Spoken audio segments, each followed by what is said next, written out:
Mais ici, à Beyrouth, la formule est particulièrement juste. C'est ici que dès la fin des années 90, elle a initié un projet qui a marqué représentation arabe contemporaine. Et je sais que, au moins de cœur, elle ne nous a pas quittés depuis. Il y a quelques mois, Catherine m'a fait part d'un projet de livre sur Arif Reyes.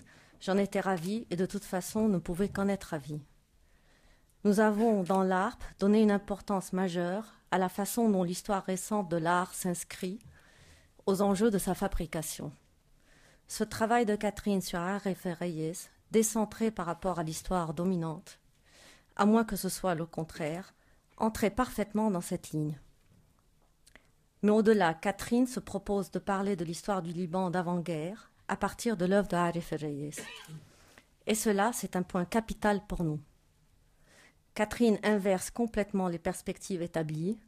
Les œuvres ne sont pas à historiciser dans une histoire préécrite, ce sont elles qui écrivent aussi l'histoire. Un grand merci à Monsieur le Doyen d'avoir permis ce projet, à Madame Nicole Harfouch et à Ricardo Barco de l'École des Arts Visuels. Madame Harfouch a accepté avec enthousiasme d'inscrire ce workshop sur Arif Reyes à l'École des Arts Visuels. Et si j'ai bien compris, Arif Reyes renvoie à un moment de l'histoire de l'art au Liban auquel j'ai cru comprendre elle n'a pas été étrangère. Je voudrais remercier vivement Catherine d'avoir pris le temps de venir faire ce travail à l'Alba, et ce d'autant plus que nous le savons, elle est très accaparée par la prise de ses nouvelles fonctions à la direction du Musée national d'art moderne, dont elle vient d'être nommée co-directrice. Mes remerciements vont aussi chaleureusement à Madame Traboulsi, Monsieur Tarab et Monsieur Grégory Bubchukjan. Il est temps de leur laisser la parole. Merci.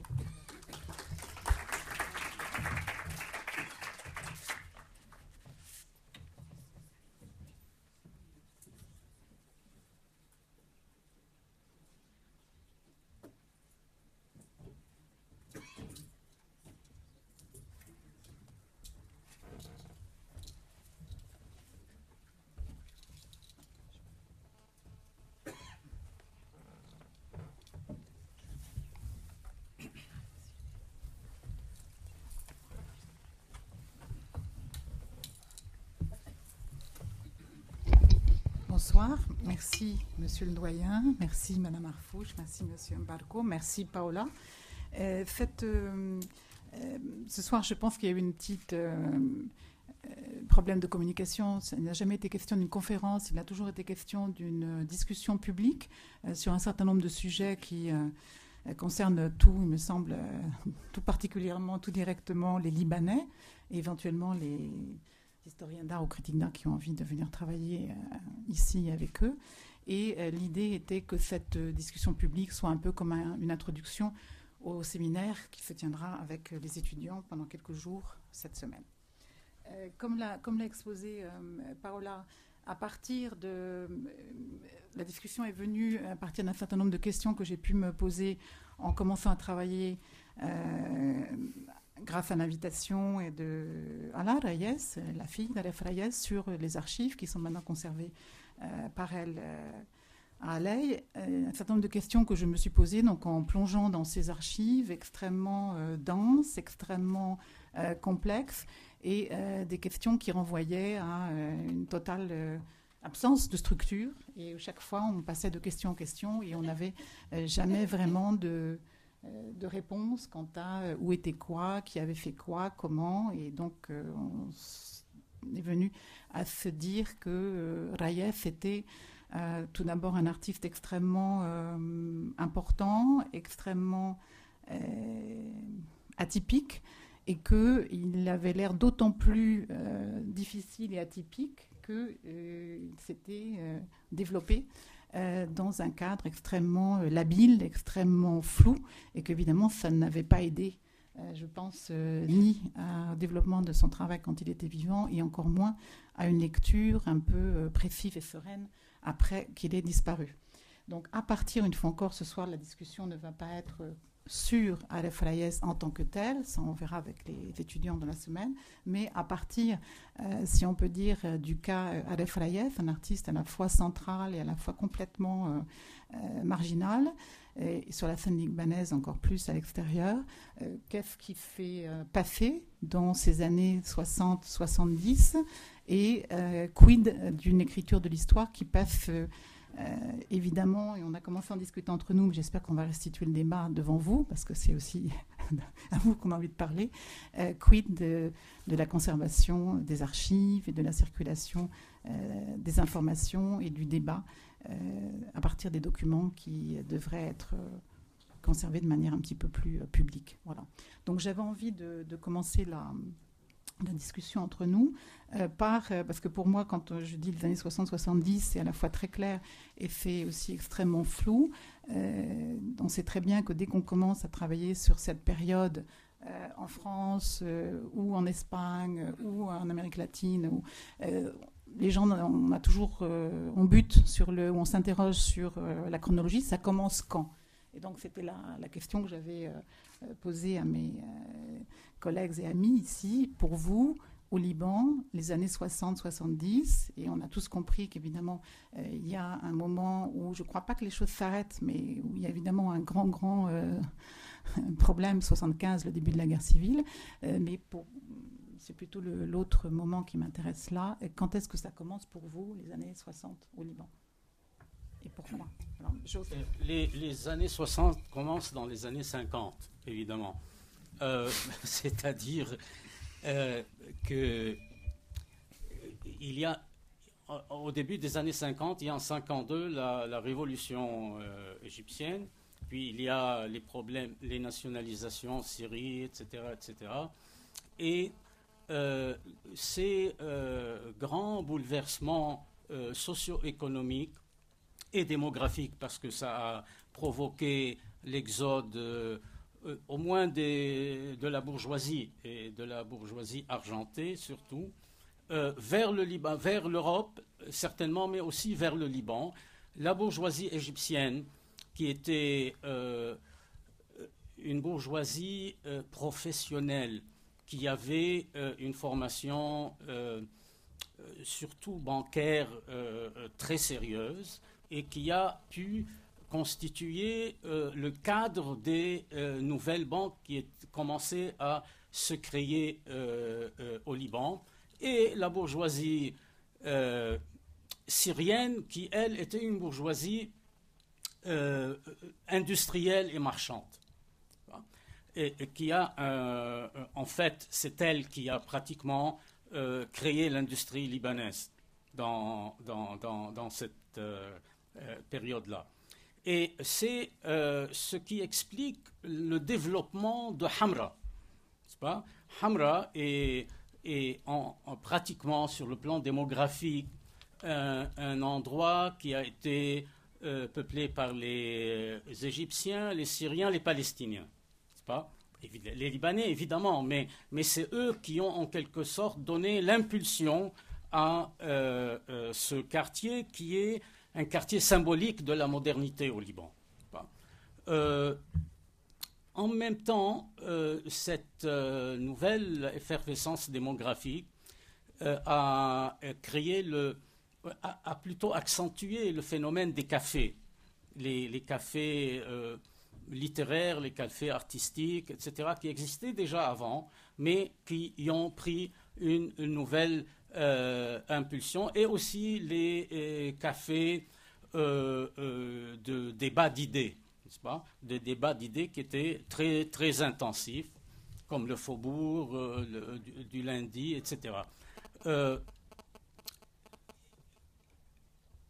À part ce mouvement démographique, il faut parler, et qui a été aussi un flux d'argent, il faut parler de l'importance de l'argent du pétrole. C'est à ce moment-là que le pétrole commence à arriver au Liban. Mais s'il arrive au Liban, c'est précisément parce qu'il y avait le cadre bancaire habilité à le recevoir, n'est-ce pas? Et cela a impulsé le développement de la ville. Maintenant, le développement de la ville, les nouvelles constructions, tous ces beaux bâtiments des années 50, 60, ont représenté un phénomène très important pour ce qui concerne notre sujet qui est l'art. Parce que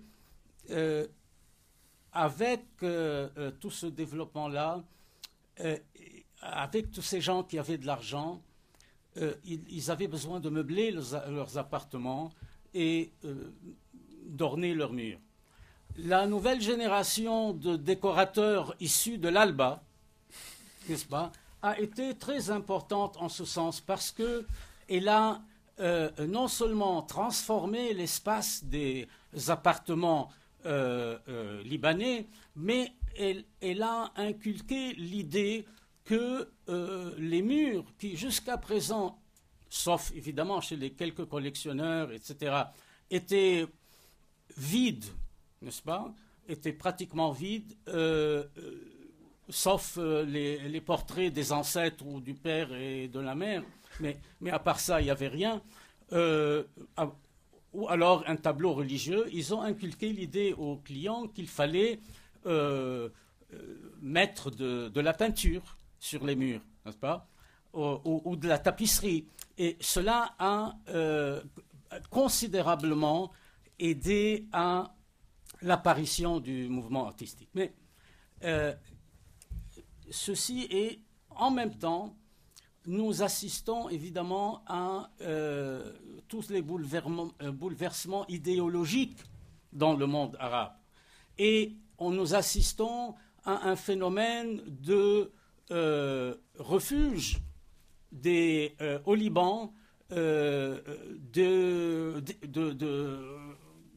d'hommes politiques ou d'activistes expulsés de leur pays ou fuyant leur pays d'origine, ce qui a également impulsé considérablement le débat idéologique qui vient s'ajouter au débat concernant évidemment la question palestinienne.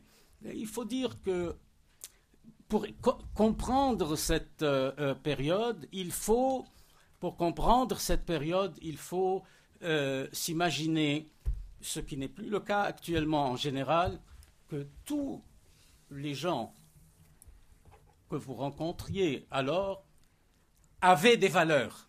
Ils croyaient en quelque chose.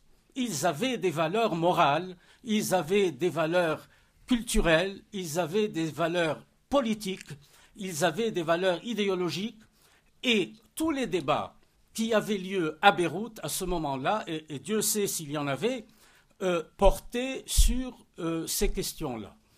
Donc il y avait une effervescence intellectuelle fabuleuse.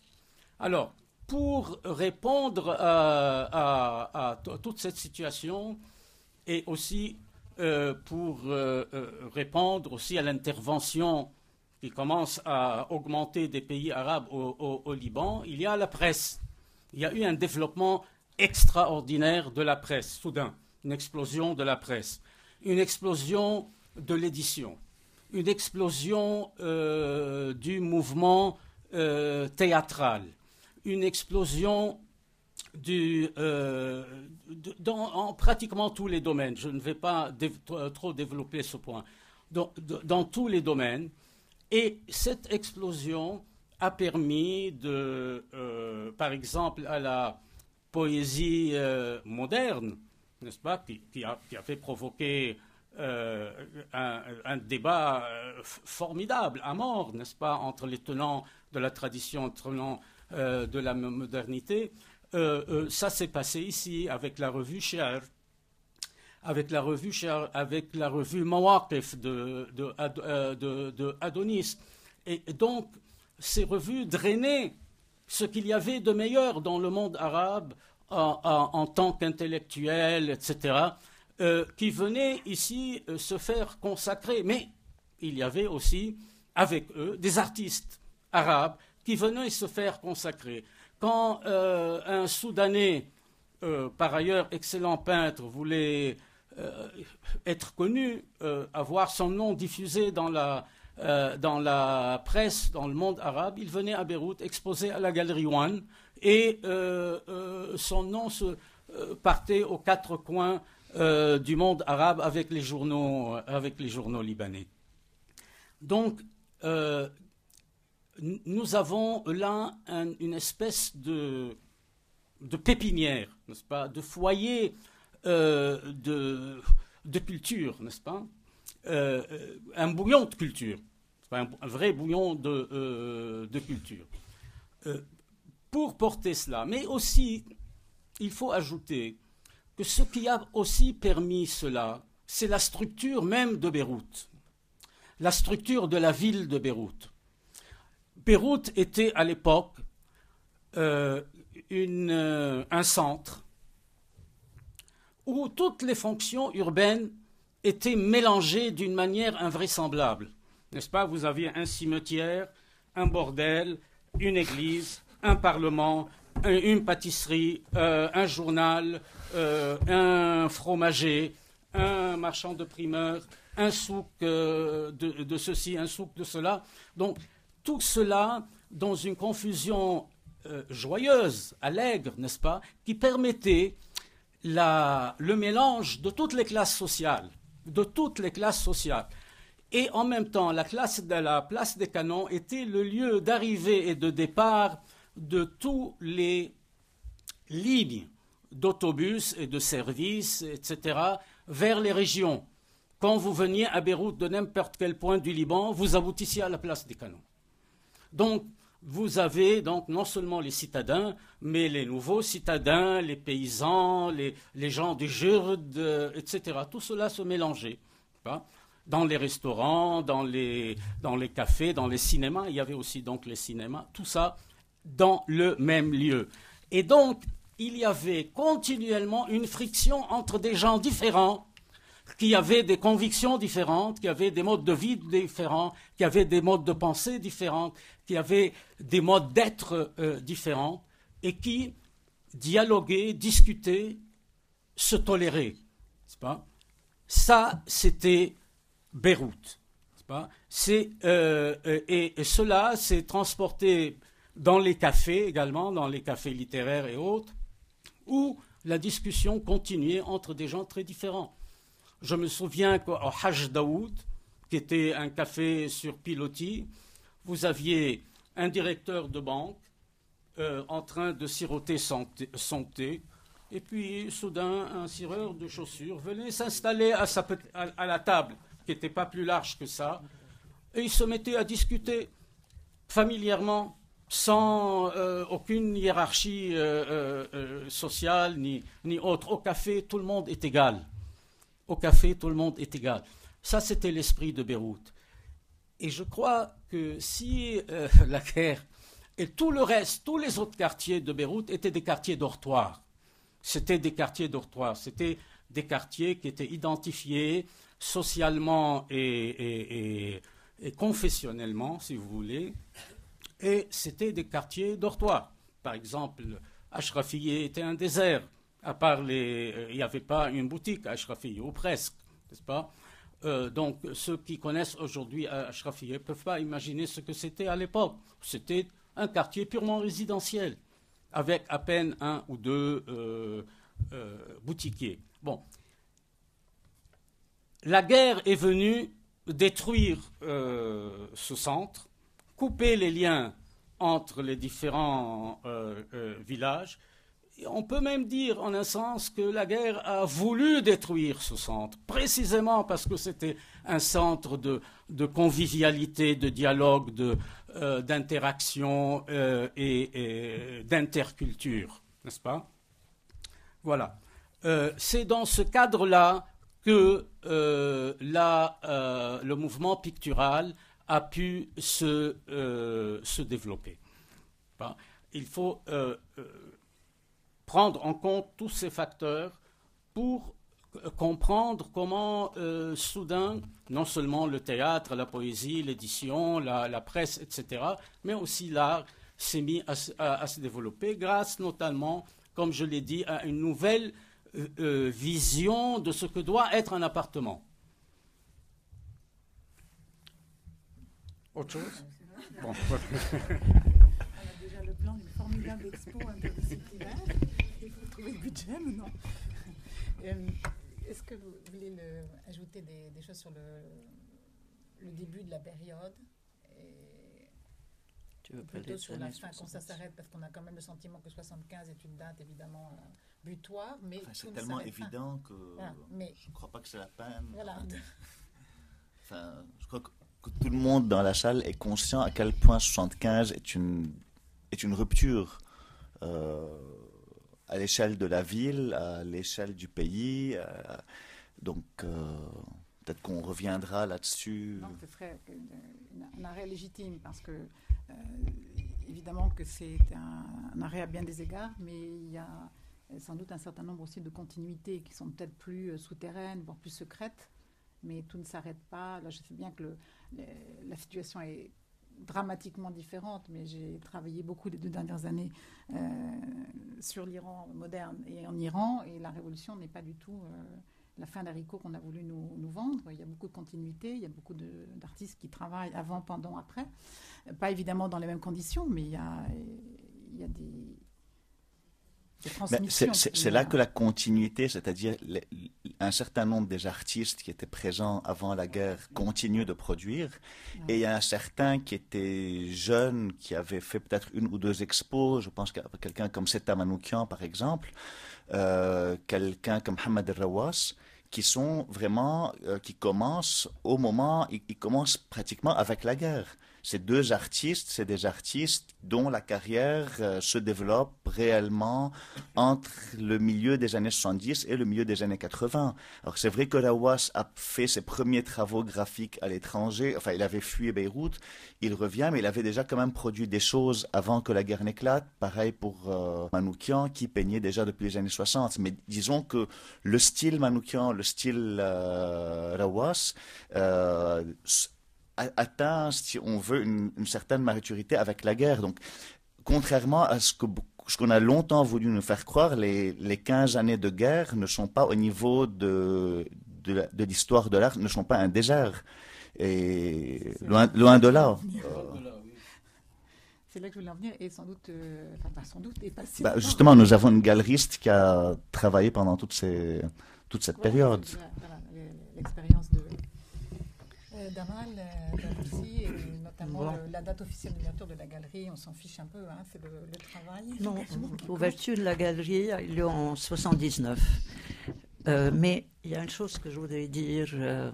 En commençant, Chotarab a parlé de cette immigration qui a ramené l'argent à Beyrouth et qui a été une des choses qui a poussé l'art à redevenir important.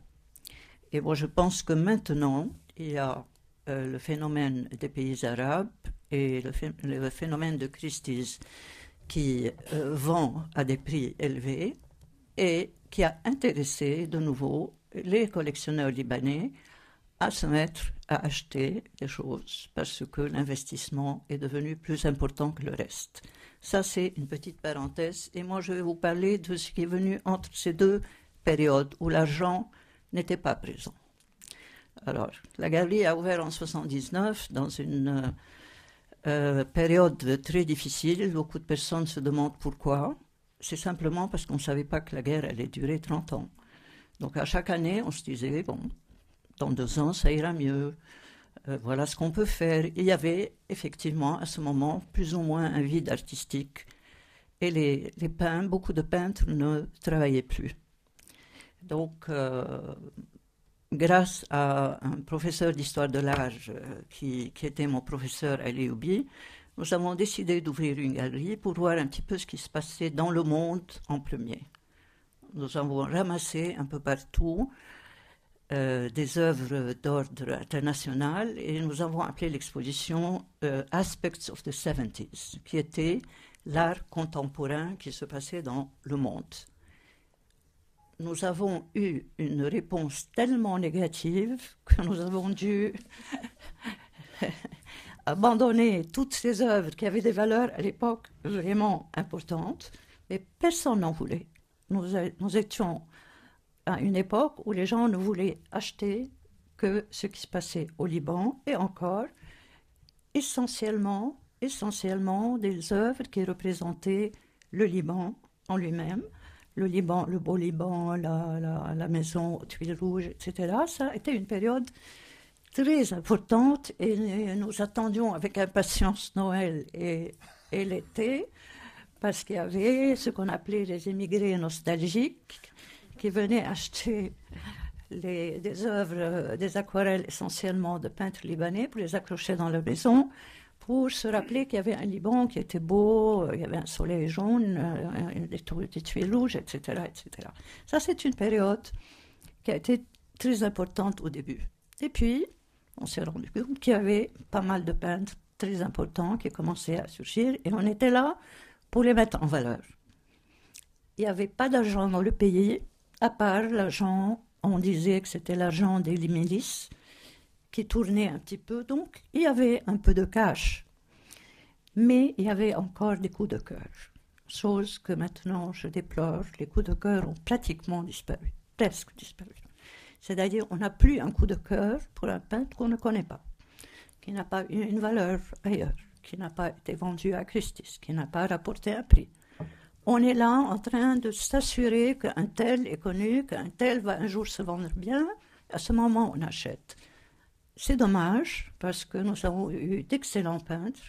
Nous avons beaucoup travaillé sur des peintres qui ont commencé chez nous. Je ne vais pas donner de nom, mais il y en a beaucoup qui sont présents ici et qui continuent à exposer et qui sont excellents.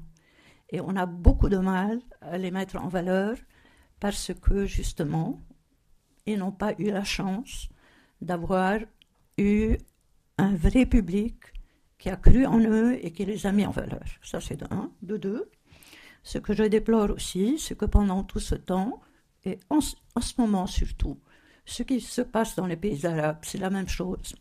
Malheureusement, nous n'avons pas dans les salles de vente des Libanais qui sont prêts à monter les prix des Libanais pour en faire vraiment des artistes internationaux. Et ceci est dû au fait, je pense, c'est un avis personnel, que d'une manière générale, je me rends compte que le Libanais n'est pas vraiment... nous ne faisons pas partie des peuples qui sont solidaires. Et ceci me désole infiniment et j'espère qu'un jour on arrivera à mettre au point ce genre de choses et d'aller vers des choses beaucoup plus importantes et de réaliser que nous avons un patrimoine et nous avons aussi des jeunes artistes excellents qui n'ont rien à envier aux artistes internationaux et que nous devons nous les mettre en valeur. Ceci, je ne vous ai pas assez parlé de la galerie, mais pendant ces années de guerre, j'avoue, si un jour j'ai le temps de compter le nombre de toiles qui ont été achetées à des prix à l'époque très bas, parce que évidemment les peintres n'étaient pas assez connus et puis on n'osait pas mettre des prix élevés étant donné la pauvreté de beaucoup de gens, mais les gens achetaient pendant la guerre, avaient des coups de cœur, se jetaient sur les toiles. On avait des listes où toute l'exposition se vendait en un soir. Et pas nécessairement des choses qui n'ont pas de valeur, mais effectivement, il y avait quelque chose que je n'ai jamais compris, parce qu'il n'y avait pas de murs, la plupart des maisons avaient des murs détruits, donc on mettait de côté les toiles, on n'avait pas de vitres, on habitait des maisons où les vitres, où le nylon remplaçait les vitres, mais les gens achetaient. Et ce qui me fait plaisir, c'est que beaucoup d'artistes quand même qui ont commencé dans cette galerie sous les bombardements, je ne vous raconterai pas le nombre de fois où nous avons dû changer sur les cartes d'invitation les dates, parce qu'un tel était mort, parce qu'on avait assassiné je ne sais pas qui, parce qu'il y avait le samedi noir, parce que ceci... Et on le faisait à la main, il n'y avait pas encore l'ordinateur, etc., mais on le faisait et les gens répondaient. Et les gens venaient sous les bombes. Et il y a eu des événements extraordinaires pendant les vernissages, où les gens s'éclater parce que, justement, il n'y avait plus ces cafés dont parle Joe, où on se retrouvait pour parler d'art. Il n'y avait plus ces lieux où on se retrouvait donc dans ces lieux de la galerie. Et là, je reprends un peu l'histoire d'Arif qui est très importante dans l'histoire du Liban.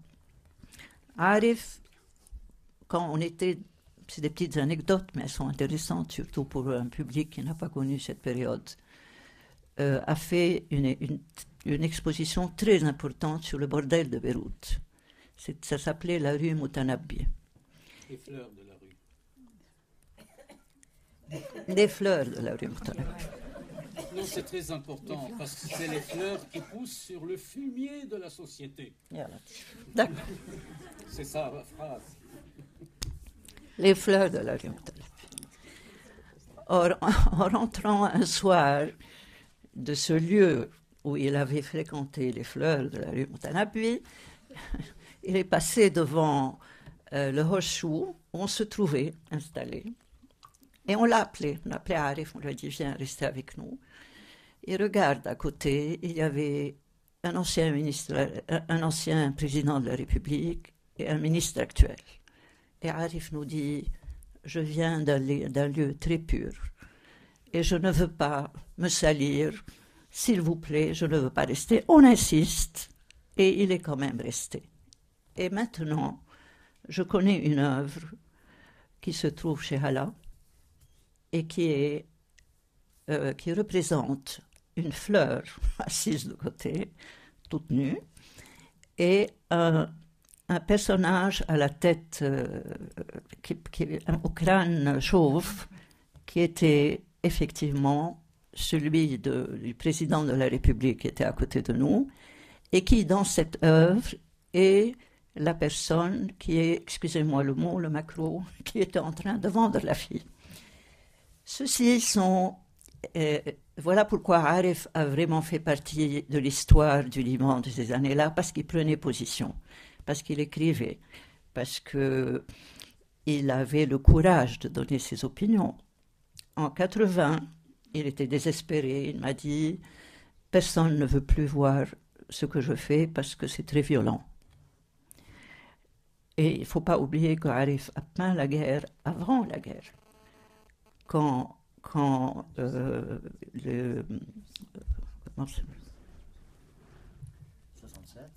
67, la première exposition, c'était... C'était de Arif. Oui. C'était au West Hall de l'université américaine. Ensuite, celle qui s'appelait le sang de quelque chose. Du sang du National Gallery. Oui. Sang et liberté. Sang et liberté. Exact. Oui. Et 69. Bravo. Bon. Et c'était un visionnaire. Je dois absolument lier ce que Catherine veut dire dans cette réunion, c'est que en regardant les archives et en les étudiant, elle s'est rendue compte qu'il s'est passé beaucoup de choses. C'est via Arif qu'elle s'est rendue compte qu'il y a eu une histoire de l'art importante qui s'est passée pendant les années 60, 70, etc. Et c'est comme ça qu'a débuté la chose. Ceci dit, en 80, il n'arrivait plus ni à vendre, ni à intéresser les gens. Il a peint des fleurs. Et il est venu, il a dit, je veux faire une exposition de fleurs chez toi. Et évidemment, nous avons vendu toute l'exposition le soir même. C'était des fleurs. C'était des fleurs? Fleurs. Des vraies fleurs. Elles n'étaient pas nues, c'était des vraies fleurs, des fleurs de printemps. En 93, j'ai entendu dire que Arif avait eu des problèmes à aller, que son atelier avait été bombardé. Je suis montée le voir, il était assez désespéré et il n'osait pas rentrer dans l'atelier de peur de voir ce qu'il y avait dedans. Alors nous avons décidé de rentrer ensemble.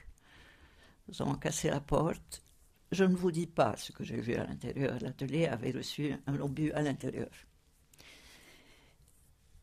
Tout était dans un état lamentable. Nous avons sorti les œuvres et avec c'était des jets d'eau. Des jets d'eau pour voir quelle toile était trouée ou pas. Et l'eau sortait de l'autre côté, donc on mettait de côté les toiles qui étaient déchirées. Et à partir de là, j'ai organisé une petite rétrospective à la galerie en 93, qui était très intéressante. Évidemment, pas beaucoup d'intérêt parce que les œuvres d'Arif ne sont pas plaisantes. Je crois que je m'arrête là. Moi, j'ai arrêté la galerie et j'ai travaillé un petit peu dans les pays arabes, un petit peu avec les Français à Paris. Et je me suis rendu compte que nous sommes à un moment où l'argent a trop d'importance.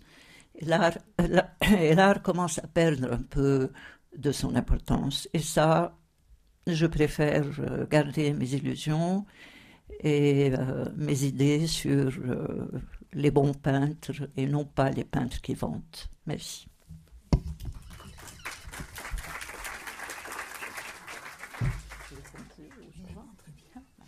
Alors, voilà, là, on va pas du tout quitter le fil de la discussion, mais passer à un autre chapitre parfaitement en écho à ce qui vient d'être dit. Alors, je voudrais juste faire une remarque quand Saleh notait 69, cette exposition Sang et Liberté de Raïev, qui sera suivie de quelques autres, effectivement, très prémonitoires de ce qui allait se passer plus tard ici.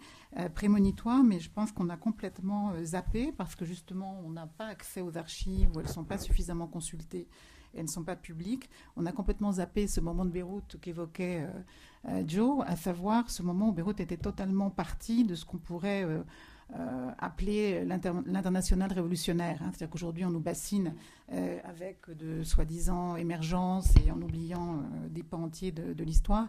Et en fait, quand on regarde un petit peu précisément, on s'aperçoit qu'un certain nombre de capitales, que ce soit dans le monde arabe, que ce soit en Inde, que ce soit en Amérique latine, et même en certaines capitales africaines, il y a vraiment eu un moment exceptionnellement dynamique, alors qui fait accompagner ou pas d'art visuel important, mais il y a eu un très très grand moment de l'international révolutionnaire. Là, je suis en train de retravailler sur Wilfredo Lam, qui est un peintre qui m'a beaucoup occupée quand j'étais plus jeune étudiante et conservateur. Et je crois que si on regarde bien l'œuvre de Wilfredo Lam, il faut la regarder dès les années 20, l'arrivée en Espagne. Et là, on s'aperçoit que c'est vraiment une vie dans le siècle et que c'est totalement en lien avec tout un mouvement international qui se donne bien avant les décolonisations et qui est beaucoup plus complexe, beaucoup plus divers que ce qu'on appelle un peu bêtement, un peu platement le post-colonial, qui est en plus une expression qui me dérange un peu parce que j'ai le sentiment que dans certains espaces du monde, on a peut-être changé le nom, mais les situations perdurent. Donc j'aime post, oui, mais post quoi? Donc pour revenir à notre débat et à ce moment d'ailleurs de l'international révolutionnaire, au Liban comme ailleurs, une question qu'on s'est évidemment posée entre nous et qui est récurrente concerne, si on veut faire un travail historique, avec quoi? C'est-à-dire les archives. Les archives, quel est le statut des archives, que ce soit les archives des galeries, qui ont travaillé avant la guerre, pendant la guerre, quel est le statut des archives des artistes, quel est le statut des archives de personnes, comment je qualifierais dans certains espaces du monde arabe, sans doute dans d'autres parties du monde, mais dans certains espaces du monde arabe, c'est très très évident, que j'appellerais les passeurs ou les connaisseurs non académiques, c'est-à-dire un certain nombre de personnes ou de personnalités qui ont, pour des raisons qui ont à voir avec l'agitation politique, l'économie, les structures sociales, etc., qui n'ont pas eu accès à l'université, comme professeur sûrement pas et parfois même pas comme étudiant, n'ont pas forcément publié, et sont cependant des connaisseurs, comme des bibliothèques vivantes, qui, quand ils ferment les yeux, voilà, terminé, on a ce qu'ils savaient perdu. Et que ça demanderait un certain type d'intervention. Il n'y a pas besoin d'être un grand malin ou un grand imaginatif. Ça pourrait passer par ce que j'appelle des entretiens filmés. Je dis entretiens filmés parce que le cinéma, j'ai trop de respect pour le cinéma et les cinéastes pour imaginer que quand on filme quelqu'un, encore faut-il bien l'éclairer, bien le filmer, on fasse une œuvre d'art, mais enfin, au moins on fait une œuvre de documentation et d'histoire. Donc oui, surtout aussi dans un moment où au Liban comme ailleurs, encore qu'ici la question de l'inexistence d'un musée d'art moderne, d'un musée national d'art moderne. Et quand je pose la question, c'est pas du tout sur le mode ni douloureux ni nostalgique. J'ai le sentiment et de plus en plus en voyageant, en confrontant les expériences de collègues ou d'étudiants qui viennent d'horizons géoculturels très divers, que le moment du musée d'art moderne dont on nous a vraiment bassiné, c'est un moment très spécifique, c'est un paradigme, c'est pas un bâtiment comme pensent certaines autorités du Golfe. Ce n'est pas un bâtiment, bon, ça passe par un bâtiment évidemment, mais c'est pas un bâtiment, c'est une structure institutionnelle, idéologique, culturelle, et que si certains éléments du paradigme ne sont pas là, ça n'a pas lieu, ou ça a lieu de manière perverse, incomplète, déraillante, comme ça a pu se passer dans certains pays d'Amérique latine par exemple, et que dans d'autres espaces ça n'a pas lieu du tout, et c'est pas pour ça qu'il n'y a pas de transmission, c'est pas pour ça qu'il n'y a pas conservation de la mémoire. Je pense à l'Inde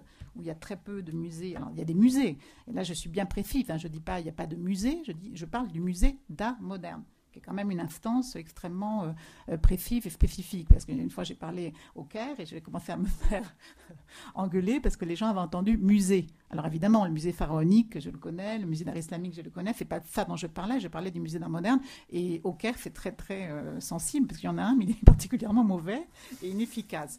Donc je pense que dans certains cas, il vaut mieux s'abstenir. Et que dans le moment qui nous occupe, il me semble aujourd'hui qu'il y a trop de par le monde de ce que j'appellerais des modernités sans musée, pour qu'on aborde la question sur un mode nostalgique, sur le mode du manque. Je pense que quand certains événements ne se sont pas passés et qu'une certaine séquence historique s'est déroulée, il faut penser à autre chose, ou faire autre chose en tout cas, non pas penser à autre chose, se détacher et dire tant pis, mais penser autrement. Et c'est vrai qu'en ce moment, il y a plusieurs solutions. L'une qui n'a évidemment pas mes faveurs, étant ce que j'appelle la suture, le Guggenheim. C'est-à-dire, vous voulez du musée, on va vous en donner, c'est tout prêt, c'est tout cuit, c'est comme un patch, voilà. Prenez ça et vous vous sentirez mieux. Et je pense qu'effectivement, ça ne fonctionne pas. Et c'est pour ça que je suis beaucoup plus impressionnée par ce qui peut se passer en Inde, où il y a tout un travail justement de la jeune génération sur les archives, sur la façon de montrer des archives, sur la façon de les partager avec des publics qui ont des compétences culturelles diverses. Je n'ai pas dit des niveaux, j'ai dit des compétences, c'est quand même autre chose. Pour moi, en tout cas, ça veut dire autre chose politiquement. Et que ça peut aussi très, très bien se passer. Donc, une fois encore, quand je dis à Beyrouth, il n'y a pas eu un musée national d'art moderne, mais il y a des possibilités d'ouverture d'un certain nombre de musées par diverses instances privées. Et ma question, je ne dis pas mon souci, le souci c'est le vôtre. Moi, je n'ai rien. Vous êtes chez vous. Donc ma question est plutôt de quid dans une situation où justement on voit bien que tout ce moment de la tradition moderne au Liban, qui est très, très forte, très vive, très complexe, n'est pas vraiment pas enregistrée. Je ne dis pas que les gens, la preuve, il y a des gens qui ont une parfaite mémoire, qui se souviennent très bien, il y a des gens qui ont gardé des archives, mais à partir du moment où il n'y a pas même pas une centralisation, mais où les archives ne sont pas quelque part assurées, conservées, étudiées, qu'il n'y a pas de transmission de certains événements, ça devient effectivement très compliqué. Quand j'entendais Amal parler de Reyes, ça donne, si vous êtes complètement, si vous n'avez pas accès aux archives, si vous ne connaissez pas l'histoire, ce qui se passait autour de lui, si vous ne connaissez pas ses voyages, un certain nombre d'éléments peuvent passer pour de la pure anecdote, alors que ça a à voir avec le travail de chronique d'un artiste moderne. c'est un mode de l'artiste. Il y a des modes d'opération d'artistes modernes qui sont dans le détachement, dans la distance, et il y a aussi des modes de fonctionnement modernes. Et comme par hasard, très souvent dans des pays où l'histoire est extrêmement violente et agitée, où un artiste parfaitement moderne peut aussi, à sa façon, assumer la chronique de son époque et de son contexte, là où il travaille. Là où, bon, ce qui n'a rien à voir avec le fait qu'un artiste voyage ou voyage pas. C'est pas une question de passeport ou de timbre et combien de fois ou combien de jours vous avez été hors du pays. La question, c'est d'être dans son espace, de comprendre ce qui s'y passe et de le commenter et de donner un avis et de produire des formes face à des situations. Donc, ma question serait comment on peut fonctionner en ouvrant des musées alors qu'un pan considérable du moment moderne n'est pas disponible, pas visible. C'est-à-dire que, bon, pour un Libanais, un étudiant, vous êtes là, donc si je dis des bêtises, les étudiants peuvent tout à fait réagir. Un étudiant, c'est pas évident d'avoir une idée de ce qui s'est passé entre 56 ou 58, où on va pas reprendre, et le début de la guerre. Comment il fait? Alors vous allez me dire, il y a des livres, mais je crois qu'il n'y a même pas un livre séquencé sur le mode que Joe Tarab a exposé. Quid de cette transmission, de cet accès et de cette publicité au sens, je ne veux pas dire noble, parce que la publicité n'est pas honteuse, mais publicité au sens Habermas, débat public, circulation des informations, contestation des informations, etc. On est en plein là-dedans. C'est-à-dire qu'on est en plein là-dedans par rapport au musée. Le débat est là, il est ouvert, il est en cours. Un certain nombre de personnes qui sont impliquées dans ces projets ou pas sont dans cette salle. Et justement, qu'est-ce qu'on veut? Donc, il y a des musées, des projets de musées, certains qui sont plus concrets que d'autres. Et donc, alors, vous avez cité l'exemple du Guggenheim. Je vais vous raconter une anecdote qui n'a rien à voir avec notre histoire, mais qui, je trouve, est assez pertinente. La semaine dernière, il y a eu sur Internet un poisson d'avril avant l'heure. Je ne sais pas si c'était un poisson d'avril. Il y a eu un faux site du Guggenheim, mais un vrai site web avec un vrai logo du Guggenheim, un site complet. Et ils annonçaient que la fondation Guggenheim avait pris acte de toutes les critiques qui ont été faites par rapport à ce projet qui est trop dispendieux, trop pharaonique, par rapport à tous les problèmes des ouvriers sur le chantier, par rapport au fait que le projet... Bref, enfin, tout ce qui a été dit, et sachant aussi que c'est un chantier interminable, ça va faire 10 ans qu'on voit rien. Et donc que la fondation Guggenheim remet en question le projet de Frank Gehry, bien qu'il est très beau et tout, et qu'ils veulent faire un musée sustainable, et qu'ils lancent un concours d'architecture. Mais honnêtement, quand j'ai vu la page, c'était tellement bien présenté, je l'ai cru. Et juste à l'instant où je vois la page, quelqu'un poste sur Facebook et se dit, est-ce que c'est Walid Raad qui a encore frappé? Je sais pas, peut-être. Mais en tout cas, il s'est avéré que c'était une farce remarquable, mais qui vient aussi à point nommé. Qu'attendons d'un musée? Qu'attendons d'un musée ici et maintenant, donc à Beyrouth, dans les années 2010-2020? C'est quand même intéressant parce qu'on est en train de parler de ces années 60-70. Et c'est assez drôle comment on vit l'histoire. C'est-à-dire qu'il y a eu les années 90-2000 où s'est construite une génération qui était montante et qui est là et montée. Donc, c'était les nouvelles pratiques d'après-guerre, Akram Zaatari, Khalil, Johanna, Jrej, etc. Et aujourd'hui, il y a ce retour d'intérêt vers la période de l'avant-guerre, de la guerre, de la modernité. Et on a vu un nombre très important d'expositions monographiques qui ont été consacrées à des artistes. Donc il y a eu Salwa Daoudachir, il y a eu Shafi Aboud. Il y en a d'autres qui sont en préparation. Et ces expositions sont l'occasion, donc ces projets de publication, projets d'exposition, l'occasion justement de plonger dans ces archives. Et le problème des archives, c'est que elles sont disséminées, c'est-à-dire qu'on n'a pas une institution qui est gardienne de ces archives. Elles existent, elles sont là, et chaque fois que j'ai eu l'occasion de plonger quelque part, j'ai trouvé des trésors.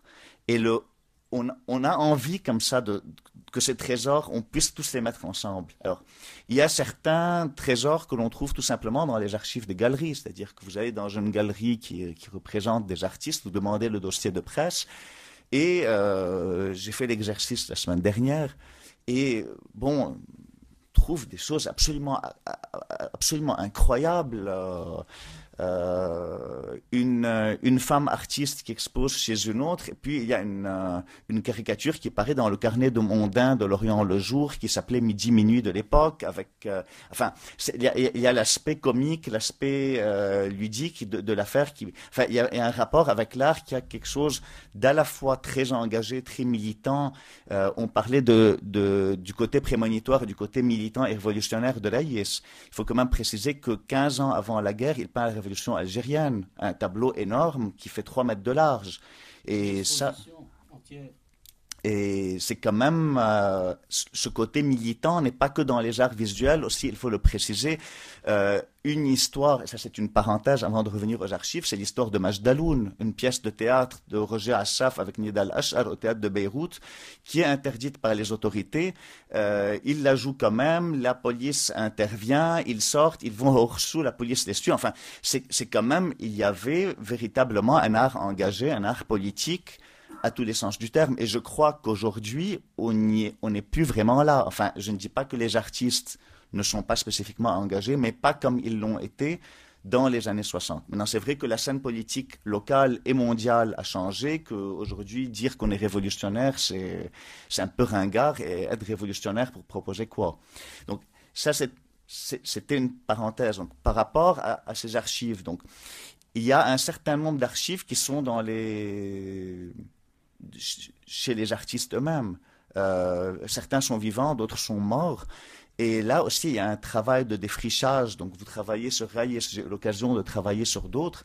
Alors, il y a aussi bien des artistes organisés qui ont, par exemple, toutes leurs coupures de presse qui sont classées dans des albums soigneusement collés, soigneusement. Donc, il y a quand même un travail qui a été fait par l'artiste lui-même de son vivant, et d'autres chez qui on a des boîtes avec un fouillis absolument pas possible, où on trouve pêle-mêle des photos de voyage, des plans d'architecture. On se demande aussi pourquoi ces plans d'architecture sont là, des articles de presse, parfois des originaux, parfois des photocopies. Et ça, là aussi, on se dit, mais il faudrait une armée de scribes pour pouvoir classer tout ça. Et il y a vraiment des choses fantastiques. Enfin, j'ai eu l'occasion de tomber sur les archives de Michel Basbous, où il y a des photos de ses voyages aux États-Unis. Et on voit les photos de voyage de ce sculpteur, et on voit sa sculpture dans ses photos de voyage. Enfin, dans les choses, pas seulement aux États-Unis, aussi en Irak ou ailleurs. Enfin, en voyant ce qu'il photographie, on comprend sa sculpture. Donc, ces archives nous apprennent quand même des choses considérables. Alors, il y a d'autres archives qui sont plus difficiles à gérer, je dirais. C'est tout ce qui a été écrit dans les journaux et qui n'est pas forcément, c'est-à-dire aller à la bibliothèque orientale de l'USJ et prendre tous les périodiques et s'amuser à... Alors, je ne sais pas si vous imaginez qu'est-ce que ça représente comme travail. Et j'ai eu l'occasion pour différentes recherches de le faire par rapport, par exemple, à... lire L'Orient le Jour, la Revue du Liban ou le Nahar sur une période donnée. Mais c'est fantastique. Vous ouvrez la Revue du Liban des années 30 ou 40 et vous découvrez que le palais présidentiel, là où résidait le président Bachar al-Khouri, était rempli de tableaux de César Jmaïl et d'autres grands artistes, des tableaux énormes. Où sont ces tableaux? Que sont-ils devenus? Il y avait un décor absolument sublime. Et ça, je le trouve par hasard, sans le chercher. Alors évidemment, je l'ai fait scanner, je vous rassure, je n'ai pas perdu la référence. Mais que faudrait-il pour pouvoir numériser tout ce qui a été écrit sur l'art? Pareil, Houayek, par exemple, pionnier de la sculpture libanaise, qui propose de construire un monument gigantesque, un peu à la Étienne Yboulé, aussi dans un article des années 30 ou 40. Et bon, ça, c'est des choses qu'on les trouve par hasard, mais c'est dire à quel point on est sur un iceberg, on a une masse d'informations. Et là, je n'ai pas parlé des gens dont vous avez parlé, les gens qui sont vivants, les témoins, parce que là aussi, les gens qui ont des choses à dire, Joe Tarab, Ahmad Raboulsi, qui sont à côté de moi, mais ces gens, il faudrait leur mettre une caméra et les faire parler. Salih Barakat, qui est là, il faudrait lui mettre une caméra 24 heures sur 24, enregistrer sa vie et ses conversations, parce que on pourrait avoir 1000 heures d'enseignement. C'est des gens qui ont des informations. Alors, que faire de tout ce patrimoine vivant? Enfin, ce ne sont pas forcément des personnes âgées, mais il y a beaucoup de gens qui ont vécu et qui ne sont même pas des artistes, qui sont témoins. Il y a des gens, j'ai eu l'occasion d'interviewer il y a quelques années un ancien directeur du Goethe Institute, et, donc, qui était allemand, Heinrich Reinstrom, et qui m'a raconté son expérience du Goethe à Beyrouth.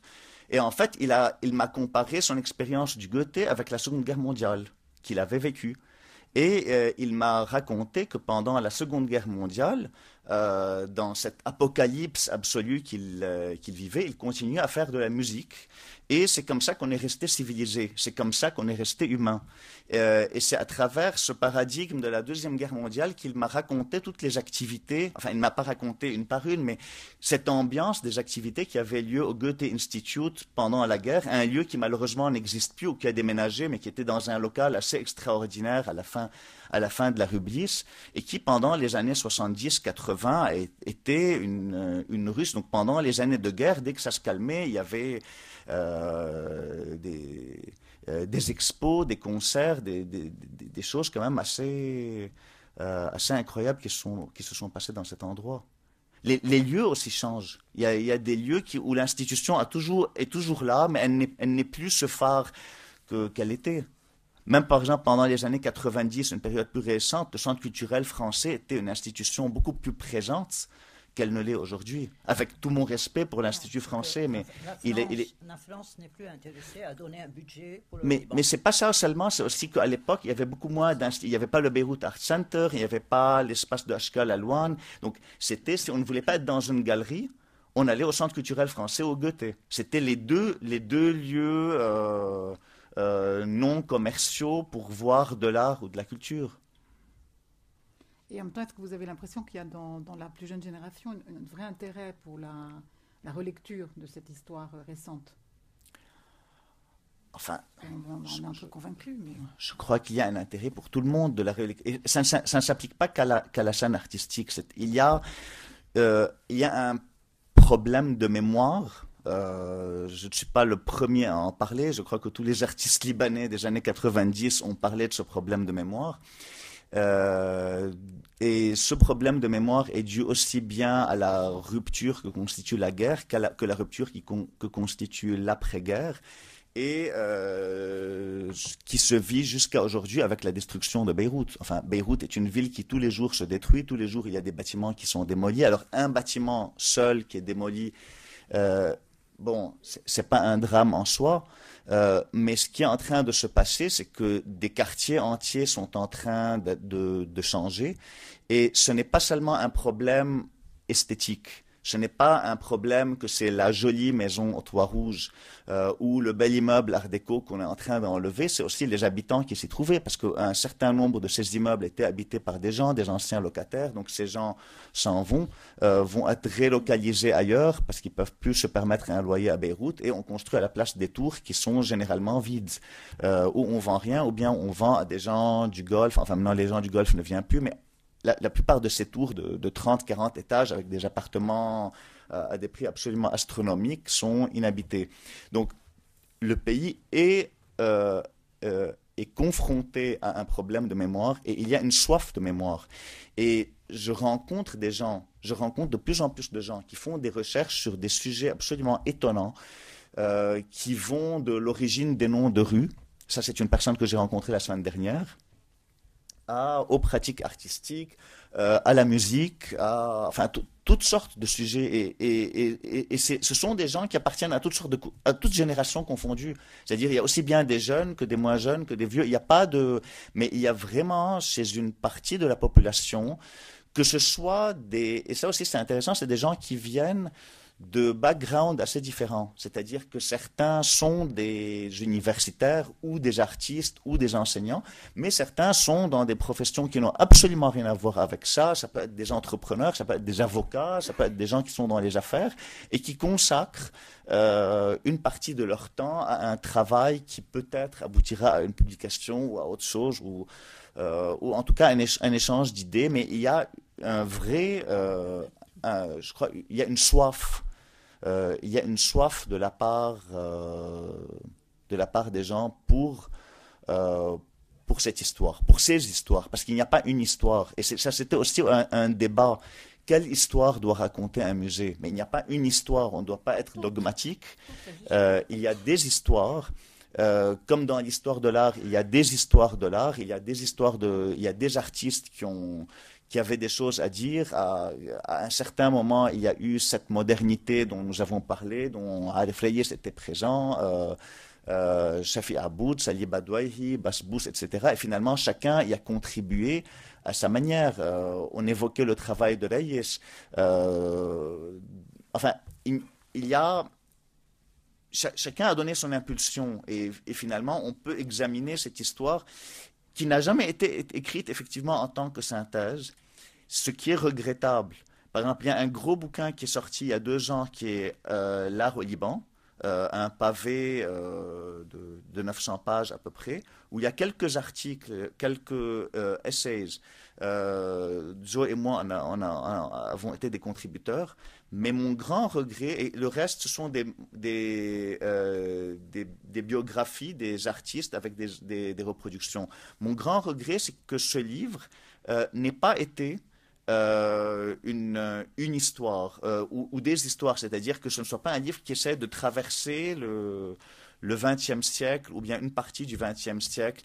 Mais d'un autre côté, il est toujours temps de le faire. Enfin, on est là, il y a beaucoup de personnes et je vois beaucoup de visages dans la salle qui sont des gens qui contribuent à écrire ces histoires. Une des personnes qui est dans cette salle a donné une conférence assez époustouflante il y a 2 semaines sur une exposition internationale qui a eu lieu à Beyrouth pendant la guerre sur la Palestine. Quand même un projet assez fantastique qui est presque aussi à la limite du Wayedrad, c'est-à-dire on pourrait croire que bon, c'est un projet documenté, mais on pourrait imaginer qu'elles ont tout inventé, parce qu'elles sont 2, et que c'est une fiction. Mais donc il y a quand même... C'est assez beau de voir ces intérêts multiples de gens qui sont de sensibilités différentes, donc qui n'ont pas tous la même manière de voir, qui ne sont pas tous entrés de la même porte. Certains sont entrés par la porte des collections, d'autres sont entrés par la porte de la politique, d'autres sont entrés par la porte de l'esthétique. Et voilà, donc chacun suit son chemin, chacun ouvre des débats, chacun ouvre des questions. Et puisque toi et Joe, vous avez participé à ce fameux bouquin sur l'art au Liban, pourquoi vous ne l'avez pas complété? Vous auriez pu faire 2 volumes, un volume plus complet, avec des archives, avec quelque chose de plus intéressant, puisque tu sens que c'est un besoin. Amal, je dois préciser en ce qui me concerne qu'en ce moment, j'écris un article, 2 livres et une thèse de doctorat. Je ne sais pas à quel point je peux faire plus. On est en train de donner des leçons. Mais nous n'étions pas... Peut-être on demande oui. Il y a plein de choses, mais moi j'aimerais savoir qui doit être chargé de faire cet archivage pour pouvoir faire un musée. Donc on dit qu'il y a plein de choses, voilà, il y a des galeries, etc. Dans les pays normaux, comment ça se passe? Qui est chargé de regrouper? Qui est responsable? Et je crois que... Voilà. Oui, il est temps d'ouvrir. Il y a plein de choses qu'on peut dire, on sait répondre à la question. Très bonne initiative. Il y a plein de choses, qu'il y a des trésors partout. Oui, et puis on se dit, bon d'accord, qui est supposé le faire? Est-ce que c'est des galeristes, c'est des historiens? Est-ce que c'est le gouvernement? Est-ce que c'est un manque d'identité libanaise? On n'a même pas un livre d'histoire. Aujourd'hui, moi, mes enfants apprennent l'histoire d'avant 75. J'ai l'impression de leur relire le même livre. Est-ce qu'il y a des problèmes beaucoup plus profonds que ça? Il faut peut-être parler du problème, parce que tout est là. Donc j'aimerais savoir comment, dans les pays normaux, qui est responsable de tout ça? normal. Non, mais dans les pays, pardon, permettez-moi de répondre. Dans les pays normaux, il y a des institutions qui existent, n'est-ce pas? Par exemple, il y a à Paris une institution qui s'occupe des archives des écrivains, n'est-ce pas? L'écrivain ou sa femme ou ses enfants, ses héritiers, lègue toutes les archives de l'écrivain à cette institution. Étatique, c'est l'État. Hein? C'est l'État. C'est des institutions privées C'est ou des bien institutions d'État. C'est l'État. Oui, d'État. Mais ici, on ne peut pas compter sur l'État. Voilà. On sait très bien cela. Ici, tout doit se faire. Comme je le disais tout à l'heure à Catherine et Amal, j'avais proposé il y a longtemps la constitution d'un institut d'histoire, non pas de l'art, mais de la période, de cette période dont on parle, donc 60, 75, 50, 75, parce que alors que tous ces acteurs étaient encore vivants, qu'on aurait pu les faire parler, les photographier, les filmer, etc. Et ils auraient pu livrer leurs archives. Je cherchais en vain quelqu'un qui accepte de financer une chose pareille, parce que évidemment il faut un lieu, il faut, etc. Personne n'était intéressé à ça. C'est seulement des instituts comme ça qui peuvent faire le travail. Oui. Excusez-moi, dans des conditions où nous sommes aujourd'hui, par exemple au Liban, nous ne pouvons pas compter sur le gouvernement, mais nous pouvons compter sur des institutions universitaires. Nous avons dans une institution universitaire, nous pouvons faire un travail d'archives. Nous avons une formidable force qui est les élèves qui peuvent aider un département d'archives. Et nous pouvons, mais bien sûr, ça va être petit à petit, ça peut se faire, mais dans une institution universitaire, ça peut se faire. Bon, j'ai 30 ans d'archives de la galerie prêt. Est-ce qu'il y a un élève ici qui voudrait m'aider à venir travailler sur ces archives? D'accord. Parce que dans un département d'archives, à l'intérieur d'une institution universitaire, on peut faire du travail de fourmi, mais on peut faire du travail. Vous trouverez tout ce qui a été exposé, tout ce qui a été écrit, tout ce qui a été vendu, l'importance des choses qui se sont passées, mais il faut que quelqu'un s'y intéresse vraiment, parce qu'on ne peut pas tout faire. Ce qui est intéressant dans Oui. une institution universitaire, madame, c'est que ça peut se faire au cours des ans, c'est-à-dire que ça peut se faire lentement, mais sûrement, alors que dans d'autres, bon, c'est sûr que ça va prendre du temps, mais ça peut se faire et on peut... Il y a des choses qui se passent, il y a des personnes qui se sont intéressées à la mémoire et qui ont écrit, si on cherche un petit peu.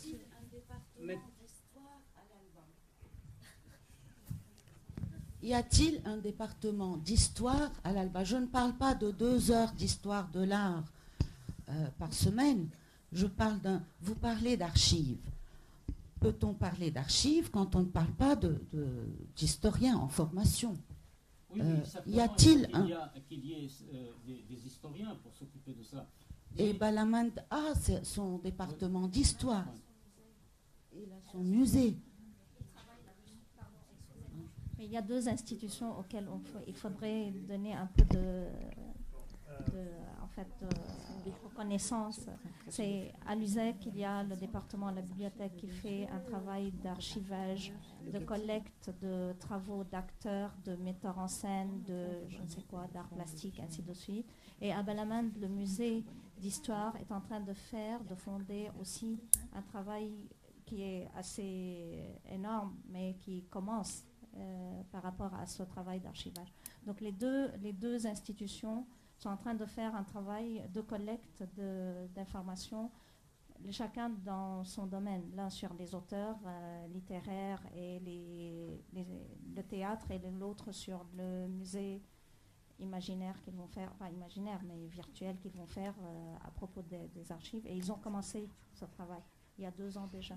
Mais ce travail devrait s'étendre non seulement à l'art, au théâtre, à la littérature, mais à tous les domaines qui ont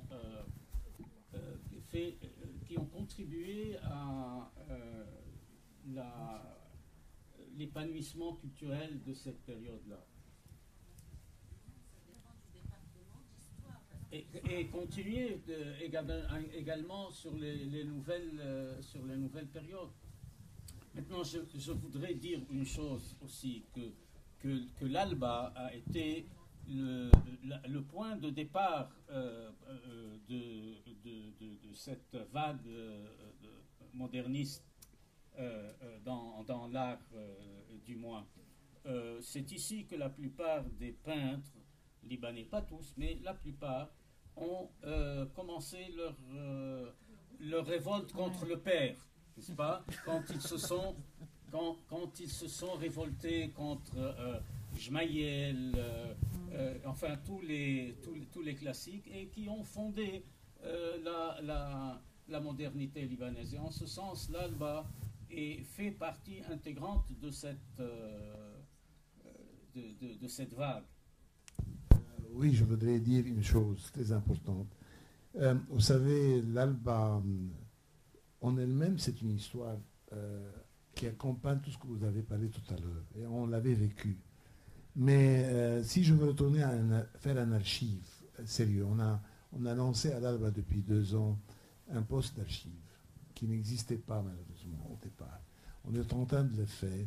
Et j'espère qu'on arrivera plus tard à avoir un archive assez important. Nous avons déjà des traces de quelques grands peintres qui ont passé à l'ALBA, qui ont laissé quelques tableaux et qu'on pourra peut-être les exposer. Mais ce qui est important encore, et ça c'était notre position d'ailleurs au ministère de la Culture, on est en train de proposer actuellement de faire ce qu'on appelle un musée virtuel. Parce qu'actuellement l'État n'a pas les moyens, ni les instituts privés, de pouvoir lancer un musée contemporain, d'art contemporain. Et malheureusement, s'il faudrait regarder surtout au ministère de la Culture, vous allez trouver qu'il y a un dépôt énorme d'œuvres de grands artistes qui sont là jetés, qui sont délaissés. L'idée de l'ALBA a été de présenter au ministère de la Culture l'idée de lancer ce qu'on appelle un musée virtuel. Et ce musée virtuel consisterait à prendre tout ce qu'il y a comme archives au niveau du ministère de la Culture, bien sûr d'en faire un inventaire, et aussi de mettre à part l'inventaire, de pouvoir accompagner ça avec tous les artistes qui sont vivants, ou les parents, ou les ateliers de ces artistes qui ne sont plus là, mais de pouvoir photographier, même faire des interviews, tout ça. Et c'est ça un travail énorme que l'ALBA s'est fixé de le faire. Et elle le présente comme un cadeau au pays, n'est-ce pas? C'est ce qu'on voudrait faire. Parce que nous sommes conscients que nous avons un rôle important au niveau de l'art contemporain. Nous étions la première école d'art contemporain dans le pays, donc on voudrait contribuer à ça. Et je crois que ça, ce serait une façon pour un peu, de nouveau, lancer tout ce qui est art contemporain, lorsqu'on va mettre tout ce travail sur un website qui serait le website de l'État, du ministère de l'État. Et bien sûr, on va essayer toujours de le nourrir, de l'alimenter par des choses nouvelles, en espérant toujours qu'un de ces jours-là, on aura un musée d'art contemporain qui pourrait grouper à ce moment-là toutes ces activités. Mais moi, je veux ajouter une chose. Vous avez mentionné quelque chose de très grave, et c'est ce qui est réel. Je crois que depuis 1975, les valeurs au Liban commencent à disparaître. Dans le monde. Dans le monde. Mais en particulier chez nous. Et c'est ce qui peut-être qui a fait éteindre un peu ce que vous disiez, Madame Troboussi, à propos des gens qui achetaient par passion. Par passion. La passion, c'est l'engagement, c'est la valeur. Et c'est pour cela qu'il faudrait maintenant essayer autant que possible, et c'est ce que nous faisons chez nous ici, de demander à nos jeunes artistes, à nos étudiants, d'être un peu plus attirés par la flamme, et non pas par ce qu'on en parle actuellement, ce qui est plutôt courant, combien on vend ce tableau, quel chiffre de ce tableau. Et je vous dis, notre problème sérieux, c'est que lorsqu'on vient chez nous, les parents qui viennent nous demander, écoutez, s'il vous plaît, ne laissez pas mon fils rentrer à l'école d'art visuel, parce qu'il ne va pas gagner sa vie. N'est-ce pas? Ça, c'est ce qui... Pourquoi? Les valeurs ont disparu. La passion a disparu. On n'a plus de passion. Et c'est ce qu'on essaie maintenant de nouveau de souffler au sein de nous. Je sais que c'est difficile. Je sais que c'est un peu un problème qui est universel. Ce n'est pas seulement au Liban. Mais aussi, il faudrait autant que possible amener les gens à réfléchir sur la valeur, sur la passion de l'art. Et si on ne va pas avoir ça, on perd tout. Et malheureusement, on le sent, que ce soit en architecture, en art contemporain, partout. L'artiste commence... dernièrement, j'ai été à Paris et j'ai vu une statue de Gustave Doré, que j'ai beaucoup aimée. C'est la gloire qui tue le génie. Et ça, j'ai beaucoup aimé. Et ça devient très fréquent de nos temps. La gloire qui tue le génie. Et voilà. Alors, je voulais réintervenir, pas sur le génie, qui au-delà de mes modestes compétences, mais je préférais que ce soit vous qui parliez d'abord sur la question des archives, parce que je ne pense pas qu'il y ait de recettes imparables et valables partout. Je pense aussi à une phrase de Michel de Certeau, il y a déjà bien longtemps, dans Feu, la très bonne revue du Centre Pompidou, du Centre de création industrielle, qui s'appelait Traverse, et c'était un article qu'il avait intitulé « L'archive, substance hallucinogène ». Donc je crois qu'il faut savoir raison garder. Et maintenant, dans tout ce que vous avez dit, c'est pas que tout le monde a raison, mais je pense qu'effectivement, par définition, une archive, elle n'est jamais exhaustive, elle n'est pas... Et si on a un esprit totalisant, c'est pas une très très bonne manière, enfin pas un très bon début pour travailler sur des archives. Et il est clair que un travail d'archives serein, cohérent et conséquent, il se donne dans des circonstances spécifiques. Donc moi je sais pas très bien ce que c'est qu'un pays normal, mais je comprends un peu quand vous me dites qu'il y a des dysfonctionnements sérieux au Liban. Et qu'à partir de là, il me semble qu'il y a dans les années récentes, là je pense des 10-15 dernières années, des initiatives concernant des collectes. Alors maintenant, on n'est plus au Moyen-Âge, hein, on n'a pas besoin de recopier à la main, il y a tout le... On peut faire des scans, et je pense notamment à des projets aussi bien le musée de Madrid, Reina Sofia, ou le musée de Houston, sous la houlette de Maricarmen Ramirez, pour tout ce qui concerne le mouvement, les avant-gardes et le mouvement moderne en Amérique latine, qui a fait un travail absolument remarquable avec des équipes mixtes dans les différents pays d'Amérique latine, évidemment en privilégiant ceux qui avaient le plus de déficit. Le Mexique a quand même un peu l'habitude de préserver son histoire. Le Brésil est un peu plus foutraque et il y a des pays beaucoup moins organisés. Et donc la question, c'était pas de venir, de regarder, de ramasser, puisque c'est de moins en moins bien vu, et je pense que c'est normal d'aller ramasser des archives et de partir avec, et que donc ce qui se fait plus maintenant, c'est un travail d'enregistrement des archives, après de mise à disposition, et quand c'est possible, on laisse évidemment les archives dans les pays d'origine, avec parfois, moi je dirais, je ne suis pas du tout politically correct, et je vous avoue très franchement que j'aurais préféré 1000 fois que les archives d'Elio Tisica, un immense artiste brésilien des années 60-70, que j'ai montré au Centre Pompidou pendant au Jeu de Paume, et dont les archives ont brûlé suite à la bêtise de la famille. J'aurais préféré 1000 fois que les archives d'Oiticica soient à Houston et qu'on y ait encore accès, plutôt qu'une bande de voyous à l'élève brûlé.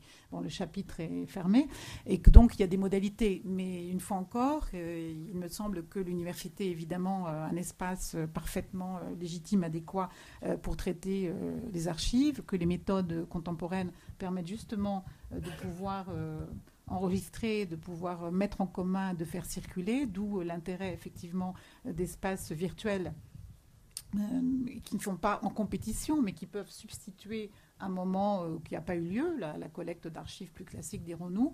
Et au-delà de ça, évidemment que chacun fasse un petit peu à sa façon. Et c'est pour ça que je suis d'accord sur la question du rôle des historiens, mais avec quand même certains bémols, parce qu'il me semble que le travail sur les archives peut être le fait de... un écrivain peut avoir une chose à dire sur un certain type d'archives, un historien bien sûr, un historien d'art. Donc je pense que là, à partir du moment où on ne détruit pas les documents et on ne met pas du bazar là où les choses ont été structurées, diverses lectures sont possibles, légitimes et intéressantes. Moi, j'ai par exemple des amis historiens qui ne savent pas lire. On peut passer des heures dans Oiticica et n'ont même pas été foutus de voir que c'est les plus beaux textes sur sexe, drogue et rock'n'roll avec les textes de Dan Graham. Mais je pense que Oiticica, c'est encore plus beau que Dan Graham. Bon, ça, c'est personnel. Voilà, donc les archives appartiennent à tout le monde par définition. Oui, oui, bien sûr. Oui, non, j'entends bien. Non, mais j'ai rien contre l'historien, mais je pense que l'archive peut être différente. Lu par différentes personnes, et on a des historiens d'art qui, j'ai très bien placé pour savoir que certains de mes bien-aimés collègues du musée du Louvre sont absolument incapables et de regarder une œuvre après les années, soyons gentils, 50, et encore moins de travailler dans le matériel qu'on a. C'est un peu normal, sauf que c'est moins fréquent.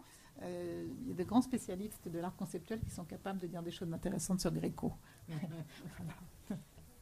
Je voudrais vous remercier pour ces merveilleux exposés que vous avez faits, qui ont jeté un éclairage extraordinaire sur les années qui ont précédé les années 75, qui étaient les années d'or du Liban et de la promotion artistique. Mais je souhaite, si c'est possible, demander à Nadine Begdash, qui est là parmi nous ce soir, de parler un peu de Dar el-Fan, qui a été créé en 69 par Janine Herbez. Elle est partie. Elle est partie, Nadine. Dommage que je l'ai vue rentrer. Dar el-Fan qui a été créé en 69 sur l'initiative de Janine Herbez. C'était la première maison de l'art libanais et de la culture qui a contribué à la promotion des arts et des cultures au Liban de 69-75. Malheureusement, le bâtiment était sur la ligne de démarcation à la rue Bchar al-Khouri et il a été dévasté par les bombardements dès le début de la guerre. Donc Dar el-Fan a dû fermer ses portes. Mais nous devons quand même beaucoup à Janine Herbez qui a eu cette initiative. Et tous les artistes avaient financé Dar el-Fan. Ils avaient acheté des actions pour pouvoir justement créer Dar el-Fan et avoir ce lieu magique où on aurait pu, malheureusement on n'a pas pu le faire, continuer à promouvoir les arts et les lettres, le théâtre, la musique. Vous avez raison, on en avait parlé, on l'a montré après la dynamique du débat comme ça, mais c'était même dans mes notes. Je voulais justement dire que Dar el-Fan a existé durant cette période, mais malheureusement c'est la guerre qui l'a arrêté. Oui, et Dar el-Fan n'était pas seulement pour la promotion de l'art, il y avait du théâtre, il y avait des conférences, il y avait des débats, il y avait politique, musique, politique et tout, on a tout fait à Dar el-Fan. Culturel, d'ailleurs, etc. Joe pourrait en parler parce qu'il a vécu cette période. Oui. Amal et aussi. toi, tu as été Moi, aussi je l'ai très présidé, active, mais tu as je été préfère pas présidente. parler moi-même. Ils vont Non, laisser il faut en les autres parler. parler. Faut en C'est parler mieux parce quand qu'on les a autres dit que parlent, c'est Janine, plus mais toi authentique. aussi, tu as été présidente. Là, évidemment, c'est un chapitre important qu'on a. Bon, c'est la dynamique du débat. Il n'y a aucune méchanceté ou complot contre. C'était extraordinaire. Oui, on en a beaucoup J'espère parlé avoir avant. l'occasion de revoir Joe, Grégory. Mais les plus c'est grands. un des exemples de ce qui s'est passé à ce moment-là, Voilà. par exemple, Dar el-Fan. Dar el-Fan n'aurait pas pu être avant cette période et ne peut pas être maintenant. D'ailleurs, on Tu en peux en parlait. parler un peu si tu veux. Les plus grandes expositions c'est d'Arif l'essentiel. Reis, d'ailleurs. ont Mais été justement, à on a Dar el-Fan. exposé à Aboud, à Al-Ferraïs, les plus grands Oui, oui. peintres ont Oui. exposé à Dar el-Fan, les sculpteurs. Il y a eu des pièces de théâtre, le théâtre expérimental. On a organisé Exactement. des conférences politiques aussi, Oui. sociopolitiques, avec des Oui. grands noms, avec des ministres, etc. Voilà, mais Pasolini est venu à Dar el Fan. Pasolini, oui, pas moins que ça. Oui, voilà. Malheureusement, il y a eu la guerre. Et on en parlait justement. Mais pendant la guerre. Je vais vous dire quelque chose. À l'époque, les grands metteurs en scène venaient assez souvent à Beyrouth parce qu'il y avait le ciné-club, qui était un ciné-club de très très haute volée et qui invitait régulièrement tous les grands metteurs en scène. Tous les grands metteurs en scène. Mais c'était le seul ciné-club à l'époque. Maintenant, il y en a une tapée. Mais ça a été une institution très importante avant-guerre. Mais c'est toujours pareil, quand on prépare après, on dit des choses avant qu'on oublie. On était même en train de mentionner qu'aujourd'hui, où toutes les grandes, enfin un certain nombre de grandes universités américaines ont au programme une série de cours qui s'appelle Pétrole et culture, Oil and Culture. Et il y avait eu des débats sur justement le rôle du pétrole et du marché du pétrole dans la culture au Liban, de conférences données à Dar el Fan dans les années 70. Donc voilà, on avait... Est-ce qu'il y a encore des questions? Ou des remarques Non, je voulais simplement mentionner que même pendant la guerre, il y a beaucoup d'artistes internationaux qui se sont déplacés, qui sont venus, dont Contreras, qui a été le premier à instaurer l'art cinétique, un des premiers à instaurer l'art cinétique. J'ai encore 2 tableaux de lui. En 30 ans, je n'ai pas pu les faire aimer par les collectionneurs libanais. Quand il y a un bout, on me dit voilà, tu as un beau tableau, le reste on ne les regarde pas. Et Tom Dixon est venu. Tom Dixon n'était pas encore aussi connu, mais il est venu quand même exposer. Nous avons eu beaucoup de noms internationaux pendant la guerre et beaucoup de personnes ont oublié. Donc ces archives un jour devraient réapparaître.